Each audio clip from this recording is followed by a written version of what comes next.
That was in New Orleans too for the bowl, man. For the bowl game? Super Bowl. Oh, Super Bowl. Dog. When you caught that second one, I could tell you was like, they don't even. It didn't even matter. That's what I'm saying. You could tell it's like it's a big play, but Yeah, man. But honestly though, the crazy part is watching film like on the Super Bowl. Like, I watch it like all the time, like just to see like what they did, like what defense they were running, and it was more of like everything was there. We just needed time, just like a split second. That's the thing though. You know how it is. Styles make fights. 100%. You know, it's Kansas City could have been better than everybody else, but that's the one bad matchup. 100%. Hold up, limitless. Take a stomach, got pinning it. I fought the head to witness it.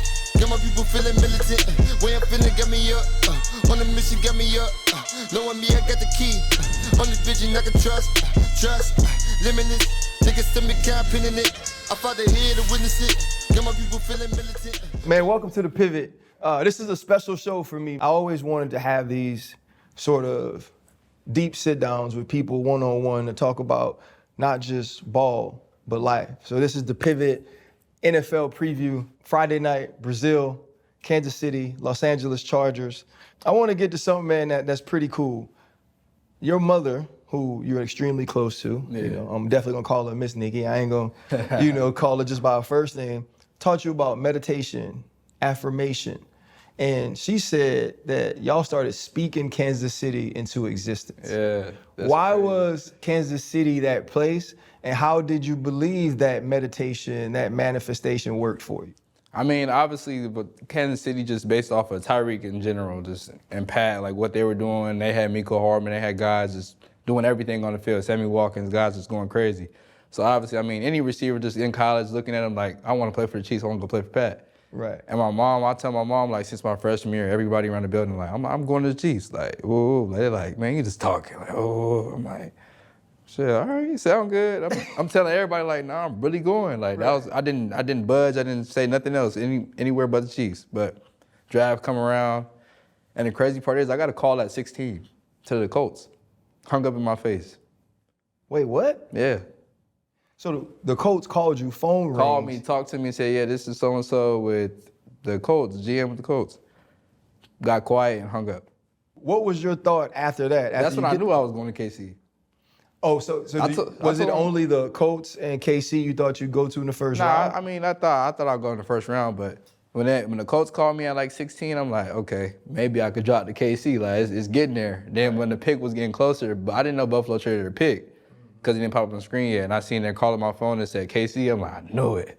So my mama was happy. It was lit. It was cool. So recently, Taylor Swift was on New Heights with Travis and Jason, and she said when they picked you, she was running around the house screaming, "We got Worthy, we got Worthy." When you heard that, what did you think about that?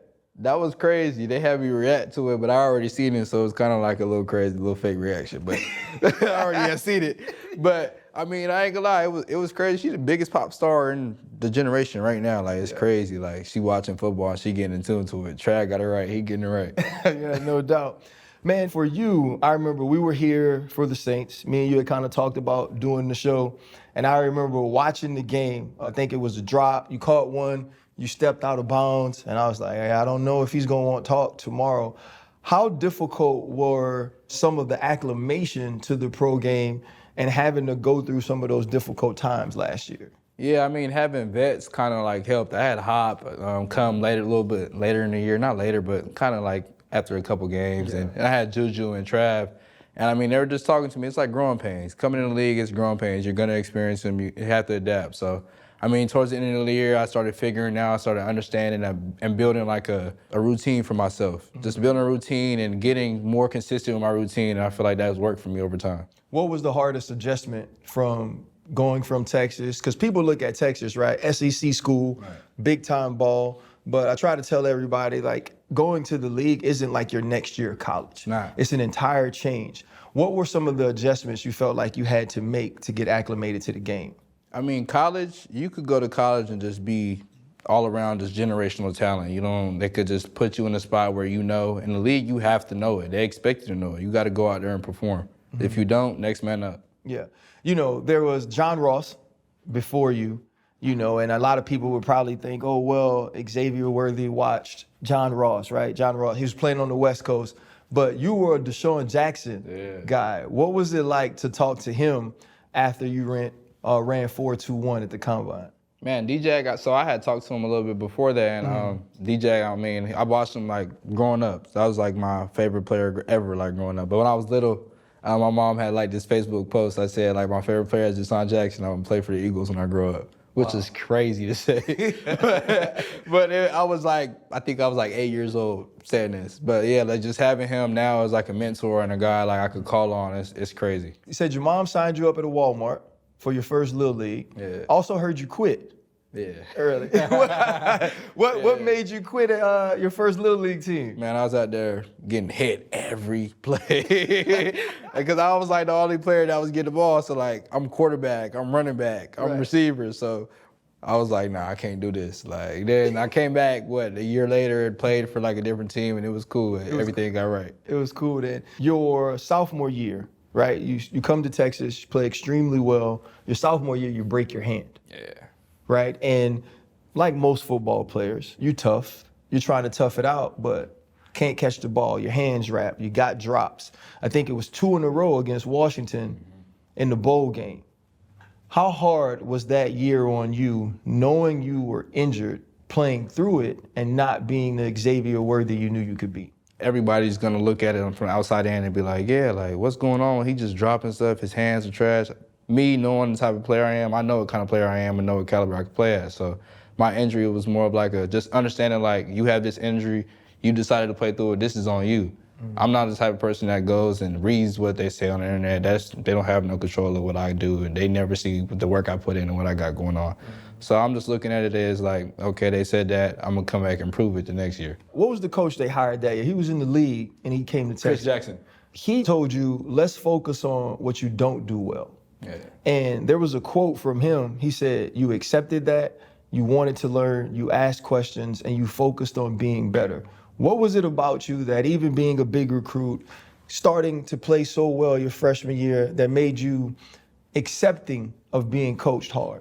I mean, because growing up, I never had I had coaches, obviously. You had Pop Warner coaches, you had high school coaches. I never had like a trainer or somebody that really like helped me. So my mom was always a person like, you never know too much. You can never know too much. You always have listening ear. So like whatever I have a chance to learn something new and add it to what I could do in life or in the game of football, I'm gonna do it. So you go 4.25, right? And I'm gonna see if you're gonna tell the truth here, because I know the quote. You go 4.25, you go to your phone, you text your mom, right? Because you feel like the second one gonna be faster. And you said, quote, I'm gonna go get the record. What did your mom text you back?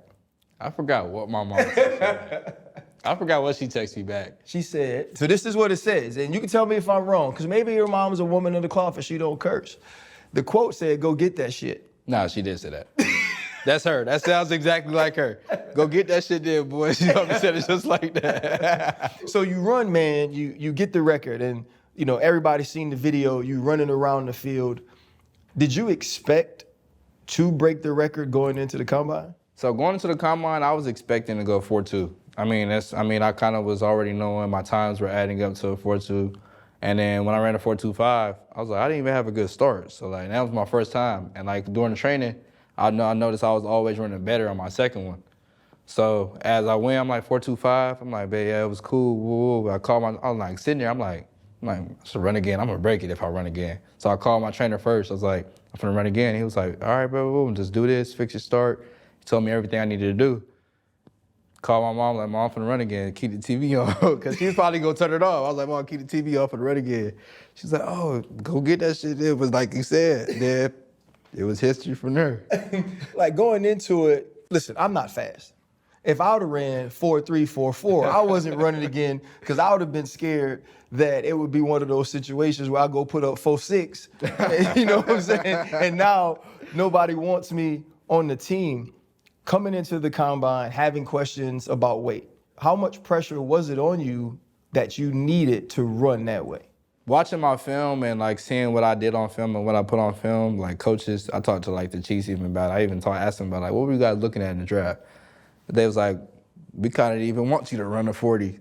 I mean, I kind of put on the film like that. I'm able to make a play. I'm able to run routes. I'm not just an average fast guy that's gonna get the end arounds and just try to make some shake. I'm a guy that's gonna run around. I can run a slant. I can run the daggers, the stop routes, the posts. So I mean, it wasn't no pressure. And on my weight, I was always small my whole life. So just that factor, I came into college. They said I was small. I played my first snap in college at 149. Coming out of Cali, you had already decided young you wanted to go to Michigan. Yeah. Can you kind of take me through the story of committing to Michigan and then ending up in Texas with Sark? My mom wasn't having no uncertainty stuff with that. So like the enrollment kind of got messed up, and my mom was like, "Yeah, we're not doing this." I was supposed to enroll in January. So were you in Michigan at the time? Yeah. So you just at the school? Nah, I was at like a teammate's house because I couldn't enroll, so I couldn't stay in the dorms and then. Wow. Yeah, so I was at the teammate's house. Did you have to go back home? Yeah, I went back home. When I went back home, that's when I was like, "Yeah, Mom, I'm leaving." She was like, "Yeah, we're not having this. We leaving." I already knew where I was going from there though, so it was good. So Sark's at Alabama. He becomes the head coach of Texas. Even coming from California, Austin's a little different, right? It's a little techie, right? So it has some of those things. What was the adjustment like? I'm extremely close to my mother. I'm extremely close to my parents. And I went to LSU from New Orleans. Yeah. So that's an hour drive, right? You move halfway across the country. What was the adjustment like for you? Yeah, so all my schools is crazy. All my schools were kind of far away. My top 5 was like Oregon, Michigan, LSU, Alabama, Georgia, stuff like that. So, I mean, my mom kind of just told me, like, I raised you to be who you are, so you need to go out there and just figure life out. At that point, she did what she needed to do, and I needed to go figure it out. Mm-hmm. So, like, going to college, it was more of just me being a man, figuring stuff out on my own, doing this, paying the car bill, paying this, paying that. So figuring out life on my own. Yeah, that had to be cool. So for you, you got you and AD playing Washington, right? It's the bowl game, it's the semifinal, an opportunity to go to the chip. Yeah. I think you had like one catch on target in the first half or something. How difficult was it for you to deal with knowing all the talent you had individually, your team had, and having it sputter out in that way?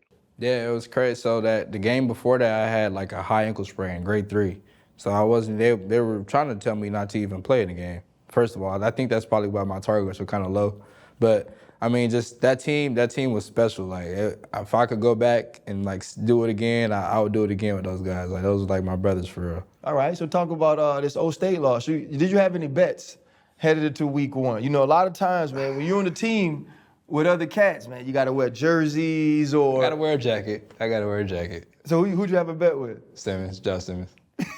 So you're watching the game, man. What did you think about Arch's first outing? I think he threw 5 passes your last year at Texas. So he was young. He was a freshman. He waited his turn, which cats don't do 100% these days with NIL and a transfer portal.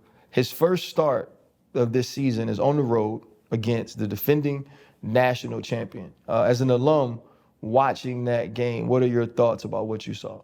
Man, me being there with Arch and knowing the mentality he has and the work he puts in every day, I know that wasn't the best Arch. I know we're going to see better throughout the year. Even like some of the guys that was there. The defense was real. They was out there playing. They was playing for real. Yeah, we had Colin Simmons on the show. We had Anthony Hill on the show. Obviously, top-tier talents. You go from Sark to Andy Reid.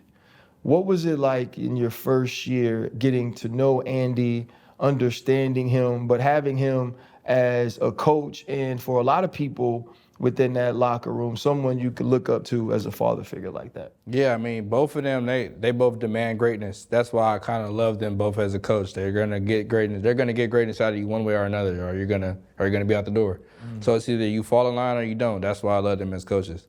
What makes Patrick Mahomes the best quarterback in football? The way he goes about his business every day, you wouldn't even know he's Patrick Mahomes if he didn't say it. He goes about his business. He works hard. He's probably the first one in the building.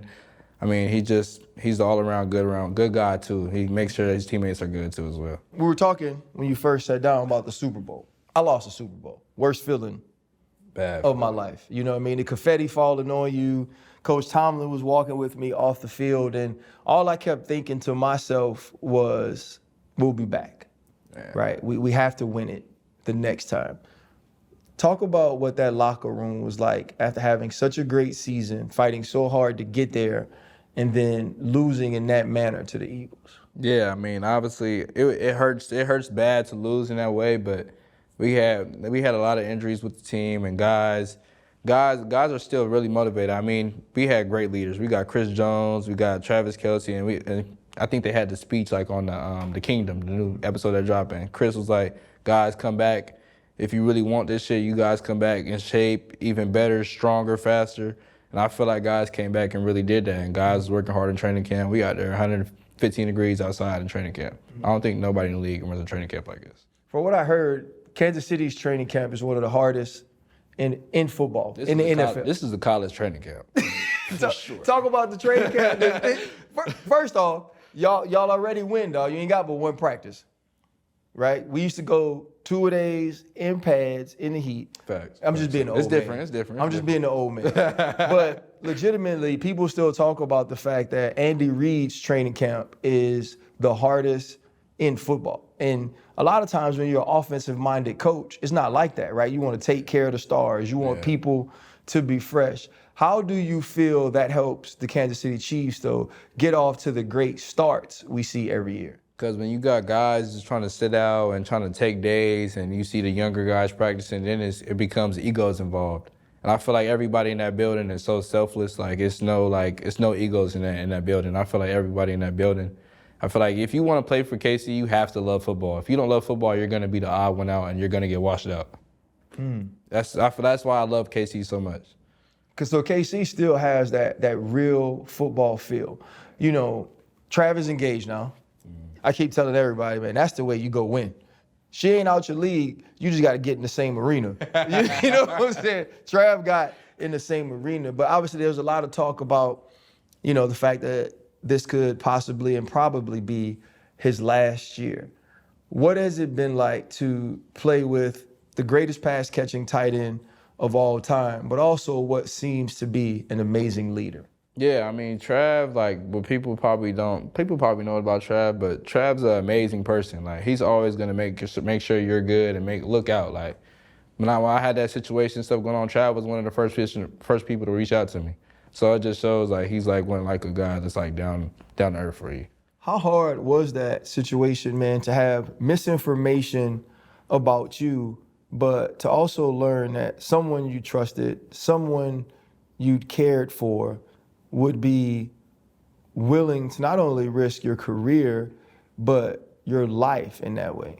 I mean, it was hard, obviously. I mean, you don't prepare for stuff like that. So, and my mom raised my mom. I had my family like with me, so they kind of got me through it. And I mean, football is like my meditation for me. It's like my escape. So like whenever I was going through it, I would just go work out. Like I was all right though. Yeah, I mean, that has to be tough, you know, to be engaged, to share a home, to think to yourself, okay, this is going to be my life going forward, and then have it change and someone do something like that to you. Now that you've moved forward, what do you feel like you've learned from the situation you had with your ex? Not everybody's who they say they are. I mean, you just got to read the room, and you just got to adapt to what people are doing and what they're showing versus what they say. Also, too, man, I'm disappointed, bro. I thought you was going to come in here iced up. Nah, man, I'm a calm guy, man. I'm calm. I was like, well, shoot, man, when you pulled up, I was like, man, we ain't got no ice. You know what I mean? I was going to wear my chain, but I was like, shoot, he going to make me tuck mine.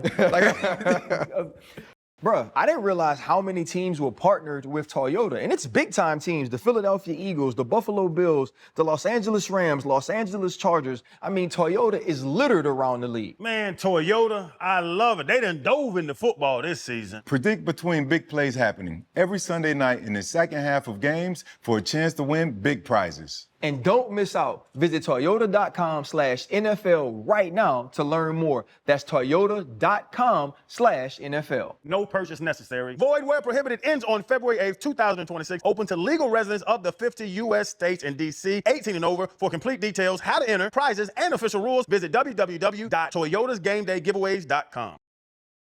Well, headed into last season, right, a big thing for me was, okay, you add Xavier Worthy, and I had said it all along, he's not just a deep threat, right? He could do it all, right? Put him in bunches, put him in motion, get him jet sweeps, get him the football quickly, low crossers. And we started to see some of those things start to happen late in the season. It felt like you got your groove. How was DeAndre Hopkins, who I think came over in late October? Right. What was it like to have someone in a room that had that level of knowledge of the position that was willing to mentor you? Right. It's like having an older brother. I mean, guys, he's telling me he sees something like he's done it before. So, I mean, guys will be stupid not to listen to somebody that's had 1,500 years in the league. So, if Hop's saying it, like Hop put me on like this thing, like, you know, the little gripper thing he put me on there on the sideline. I still do it to this day. Like Hop like had like a lot of like little gems that he would like just tell me every day, and I'll just do it, and then I'll just keep improving and improving. You go through the season, you ended up leading the team. I think it was 59 catches, almost 700 yards, led the team in touchdowns as well. But the playoffs was where I think a lot of people's eyes opened to say, okay, this is why he was drafted in the first round. The Buffalo Bills traded the 28th pick to the Kansas City Chiefs. That is why you are a Chief. How much fun was it to have one of your better games against them in the AFC Championship? Yeah, I mean, obviously people say like he's just talking. But I mean, if you really look at it, that's like saying they really don't want you. Their pick is there and they traded away and they need a receiver and they end up drafting a receiver and then it plays out like that. I mean, you can't ask for nothing better. Going into the game, was that something that was on your mind? You know, I used to make stuff up. You know what I'm saying? Like, I legitimately be like, man, I know dude over there talking about me. I didn't even know them people. You know what I mean? I was always looking, though, for that edge, for something else that could get me going and get me prepared to play in a way where I truly had some animosity. Like, I didn't want it to always be business. Yeah. I didn't want friends. Like, it wasn't about us hanging out in the offseason. It was, how do I find a way to dominate the field today? Right. Was that something that was truly on your mind? What's on my mind, like every time I step on the field, is like everybody always says I'm like the smallest. Like I just have speed. I always just want to go out there and just prove like there's more to me than just speed and a small guy on the field. Mm-hmm. Along with Deshaun Jackson, you know, being a smaller, faster athlete, he also continued to show his toughness throughout his career. You mentioned I've always been that guy. When you have a chip on your shoulder in that way, how do you go out and show that you are more than that each and every day in practice so you get those opportunities on the field? Yeah, I just try to go out there and outwork the next person next to me every day. Like every day I'm out first one out there to walk through, first one out there to practice. I mean, I'm running hard I'm just trying to just do something better than everybody on the field that's same every day. Late in the game, I think it's close to 2 minutes. You're in the slot. You split the two safeties, scored a touchdown. You're pissed off walking off the field. You don't celebrate. You throw the ball down. I watched I got it. him, though. I got the ball. You got it back. You know, I watched it recently. Talk about that play and what made you a rookie at a point where the game is over. Still run full speed, still compete at that level at that time. I mean, at that point, I'm a rookie. I still have a lot to prove, even though I'm going into the playoffs and going to the Super Bowl with like at least 10 touchdowns. But it's like I know that Pat's still looking at stuff like who's gonna go out here and compete even though the game's over, who's gonna go out here and compete even though we're getting blown out, we have no chance. Pat, we walking out to the field, Pat said, I'm throwing this regardless. Like, I'm gonna go get it. Like, I have no choice. I mean, that just shows like the competitor I am and the competitor like Pat is. It don't matter what the score is. We're gonna go execute. You know, I know you mentioned the Chris speech. What's been some of the conversations this offseason about how you guys get back to that position? Because even though the Philadelphia Eagles are the Super Bowl champion, the Kansas City Chiefs are the team. 100%. You know what I mean? Like, that's the team that has 3 championships under this regime, with this head coach, with this quarterback. That's the team that's been to the AFC Championship every single year that Patrick Mahomes has started. But there are teams who are built now to try to beat the Kansas City Chiefs. What's some of the conversations you guys have in the building to continue to keep that edge, even though they've been winning at such a high clip for so long? I think what KC's so good at is they let guys just go out there and be themselves. I feel like that's what keeps guys loving the game still. Like Coach Reed always says, like, go out there and show your personalities and I'll treat you to a cheeseburger. That's like his saying. Like, he really means it. Like, he's like, if like when we're in practice, we do celebrations. Like we started to like build like that swagger, bringing that swagger back around KC. Yeah. Have you ever gotten a hamburger? Nah, but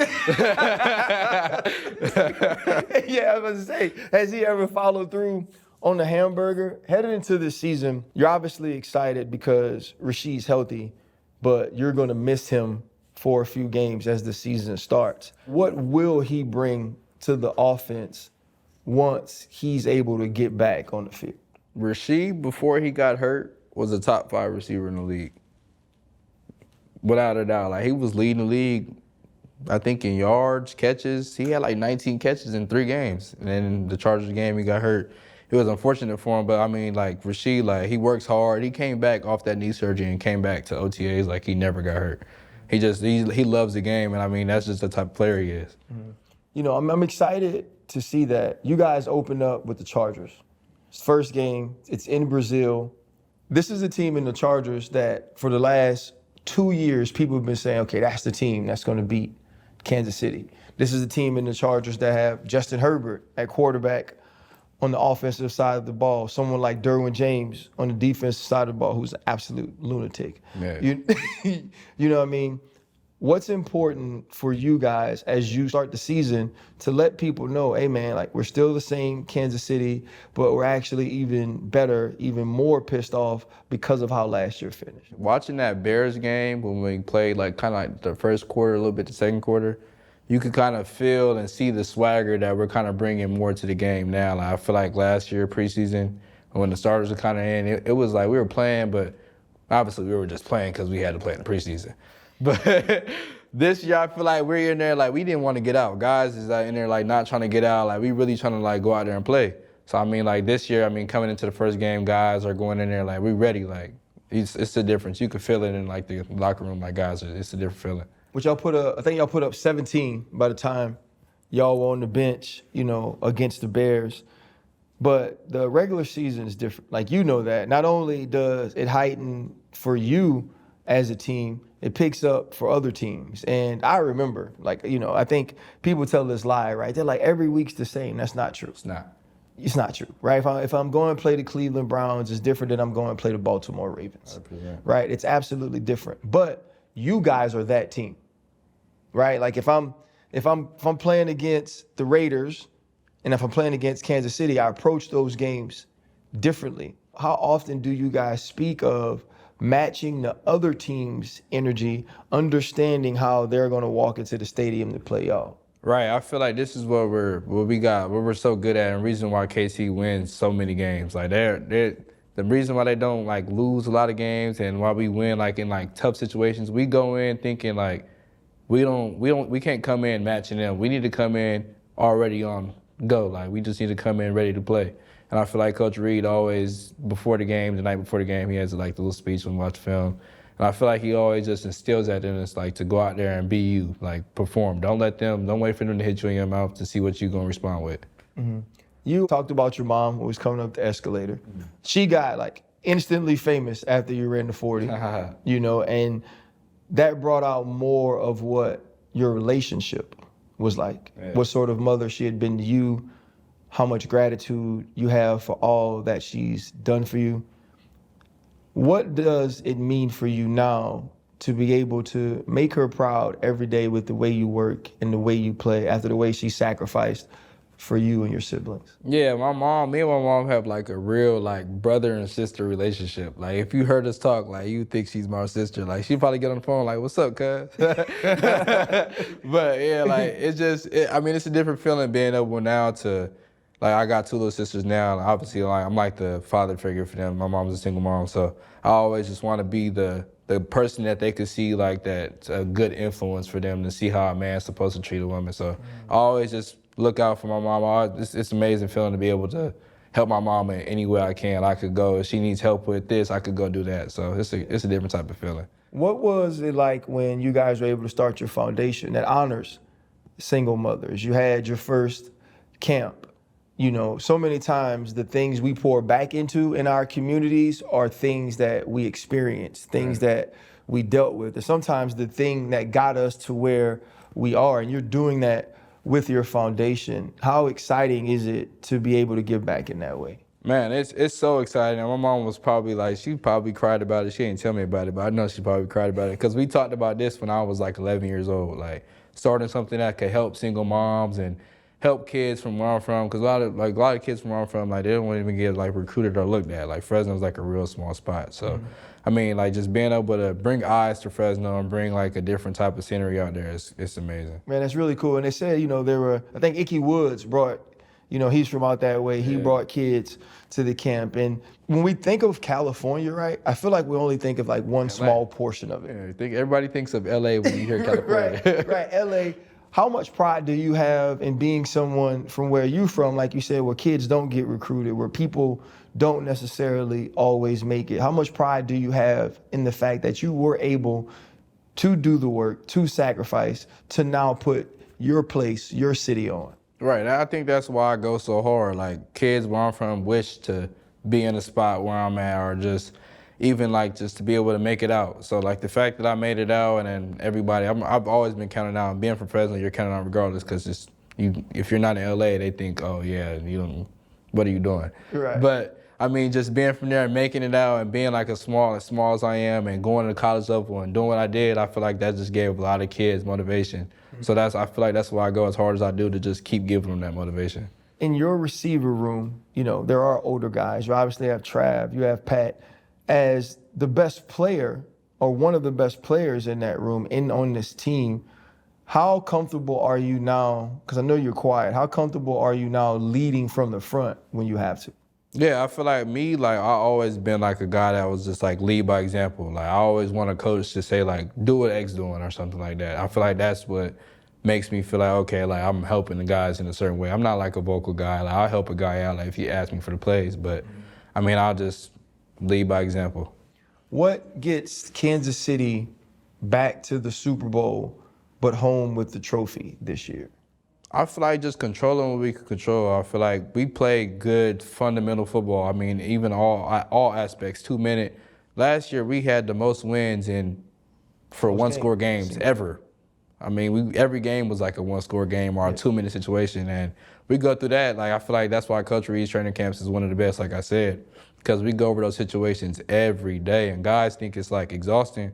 But I was telling like Rashard Smith like the other day, like, yeah, like this is real. Like, this stuff really happens in the game, and Coach Reed knows how to prepare you for it and get your mind ready for it. The season is off to a fast start, and Toyota is still all in all season with Toyota game day giveaways for all of the people that love Toyota. Matter of fact, we just saw Puka at camp, and me and him were sharing how much we are in love with our Toyotas, and I've been locked in since 2015. That's right, man. Toyota has a commitment to football that runs deep, and they're even giving fans a lot more to lose their minds over. That's 22 weeks of new challenges and prizes. Man, Toyota, I love it. They done dove into football this season. And oh my goodness, this Sunday we got Baltimore and Buffalo. You know the second half is going to be packed with big-time plays, and they're giving away $100 NFL Shop gift cards. Sunday's always special. It's been football, family, and now Toyota. And then later in the season, they're giving away a $1,000 gift card to Marriott. I'm about to sign up. And don't miss out. Visit Toyota.com/NFL right now to learn more. That's Toyota.com/NFL. No purchase necessary. Void where prohibited. Ends on February 8th, 2026. Open to legal residents of the 50 U.S. states and D.C. 18 and over. For complete details, how to enter, prizes, and official rules, visit www.toyotasgamedaygiveaways.com. What's it like going against Trent McDuffie every day in practice? I was telling my mom this the other day. He's one of the best. He's the best corner I've ever went against in my life. Really? Yeah, like out of all the corners I went against. So when you step up in one-on-ones, does Trent McDuffie? Yeah, he knows, like, come on, bro, like, I need you up here. How much have you felt like that sort of work every day in practice has helped you continue to get better headed into your second year in the league? Yeah, I mean, last year, me and Trent kind of went a little bit, but I was a younger guy. He went with Rashee, but this year it's more of a, like, I'm building that rapport with him. I'm understanding, like, DB's leverage. I'm understanding I need to stack. Like, I feel like that's the main difference from college to the NFL, too, as well. Like, DBs are a lot smarter. They know cutoff angles. They know this route you're going to run. I feel like that's what Trent's really good at, too, as well. September 29th, Los Angeles Chargers in SoFi. Go ball. Yeah, you get the go ball. Take me through sort of the thought process pre-snap and then what happens through the route to the catch. Rashee goes down that game, and they're telling me, like, yeah, like, you gotta know this position, you gotta know that. And I'm in my head, I'm thinking like, damn, I kind of don't know it. So I'm looking at I'm looking at the sheet. I'm like, yo, like let me get right. Like let me look at these plays. Looking at the plays. All right, cool. I'm locked in now. And I get out on the field. I'm like, this is my time to show like why they drafted me. They drafted me for a reason. So seeing the ball in the air, and I gave a little hezzy, and it was history. Like I'm gonna go get this. So when I initially looked at it on all 22, I thought it was a stutter. Nah. I know. Then I watched it and I was like, okay, he just hesitated. But do you understand how fast you got to be able to do that and time it out? I don't know. Right? You know what I mean? Because Patrick is on timing. Yeah, he's right? 3 steps. He's a couple steps in this out. And he's letting it go. You know what I'm saying? So when you're running underneath it, it's like no doubt in your mind, like I'm gonna go get to it. Yeah, like when I get, it's like a certain mode I get in, like where I'm like, if this ball's in the air, I'm gonna go get it. You get a crosser late in the game. End of the game, shallow. In the game, you get a shallow, right? I think it came from Bunch. Yep. They went 0 or 11 hole. Yeah. When you get to the line, to me, that's a play that says he's not just a speed guy, right? It's catch and run. It's get through the trash. Talk about, because we talked about this with Devontae Adams a little bit. You get to the line of scrimmage. What are you reading in that situation to know that they're going to bring pressure, and then now I know which man I got to beat out of the bunch? So one, you're watching like cues. Like as a DB, you guys have signals that you guys gonna relay off. Their signal was like they had like cover 2, their horns and stuff like that, and you kind of could see the backers creeping up. So Pat like does this thing like where it was like a pre-snap, like get you to jump, and you see them kind of moving up, and I seen like they were playing like a little halo technique levels. Yep. And I'm like, he has me from way back there. It's no way. I'm finna beat you across the field. So yeah, no, and that's exactly what it was. I just remember after watching that game, I actually did a tape of that play to just talk about the fact that Andy Reid, Matt Nagy, you can't have this thought process because this dude's 4'2", we got to line him up at X and run go balls all the time. Or put them in post, right? Put people in position where they got to figure out how to cover him inside bunches, inside stacks, on crossers. What's the next step for you, though, to ascend into one of those receivers we talk about in the top tier of guys with the Chases and with the Jeffersons, with the A.J. Browns and players like that? Right, it's understanding more coverages. Like last year, like what I just told you, like with the halo and the coverage in there, I couldn't tell you that last year. I feel like this year it's more of a understanding more of like the coverage and what they're going to be doing and how guys are going to be in zones. I feel like KC's offense is more of a finding the open in the zone, not just running a play. I feel like that's why we're so good. And Trav, like he has like certain things that I kind of watch and try to mimic every day. How much of that Trav be making up, bro? He doesn't make it up. He has a lot of freedom. Like, it's just sit down in the zone. I was like, okay, guys. Like, as the time he go, and you could see it because he understands it, but it's also... It's just him and 1-5 chemistry. It's like, it's crazy. Really? Like, it's like certain things, like, we're like, how do I explain it? Like, Trav is doing something, and, like, it's off script. And Pat would just layer it in there like a handoff. Like, it's crazy. Like, were you able to see that early on in camp and then watch it progress, or did it take a while for you to start to understand they had sort of this telepathy? I seen it as soon as I got there in OTAs. Like, it was crazy. Like, they have like this crazy chemistry. Like, they know exactly where each other is going to be on the field. So that makes me sad, though, because like we don't know when that's coming to an end. Yeah, it's crazy. So how important is winning the Super Bowl this year for the Kansas City Chiefs? It's getting older days. I mean, shoot, we just got to go get it for them. I mean, you never know when it's going to be your time. So just going out there and playing and just trying to be the greatest you could be. For you, coming up, you said, okay, I idolize Deshaun Jackson. When you're thinking about guys in the league now, wide receivers that, okay, if you want to be counted as one of the best, these are the dudes you have to chase. Who do you think those players are right now in the NFL at the wide receiver position? Right now, you look at the Jamar Chases, the Justin Jeffersons. Obviously, those guys they're obviously going out there every year. It's clockwork with them. It's every year with them nowadays. What gets you to the point with your mother where you feel like for her, you've done enough? You can never do enough. I mean, obviously, she's the one that brought me into this world. So, like, just being able to provide for like my mom, and like obviously I got two other sisters, so I grew up around like straight girls, like all girls. My aunt stays in my house too. So I mean, just being able to like provide for them, it just brings like a different level of joy. I feel like that's what wakes me up in the morning to go to practice. Like you have to have like a will to go to practice every morning. Yeah, oh, I know. Being a father figure to your two sisters, and wanting to show when loving a woman or being with a woman, this is what it's supposed to be like. What's that sort of pressure like though? Because I mean, you're still young. Yeah. And it feels like you had that thought process far before now. Yeah, I mean, so one of my sisters is 14. She kind of like grew up and like seen everything. Like she's seen like the struggle. Youngest sister, she's 7. She didn't kind of see the struggle like that. Mm-hmm. So she's kind of spoiled. So I mean, just understanding like so growing up in the house, my mom kind of always raised me like, yeah, like whenever you grow up, you need to do this, and it kind of just got instilled in my head, like just like being a man in this world, like you have to understand like there's gonna be eyes on you 24/7, especially in that sport I play. So just giving back to my little sister, she watches me more than I know. My mom tells me all the time, like, yeah, your little sister, she was talking about this, like she said this, but when I get around, she gets a little nervous. So but it's like that's how I know, like I just have to make sure I'm always on point on what I do because they're always gonna be watching. Do you want a family? Yeah, growing up, yeah, for sure. Yeah, because sometimes when you grow up certain ways, you start to say, okay, I know I don't want that, right? I grew up with a single mother.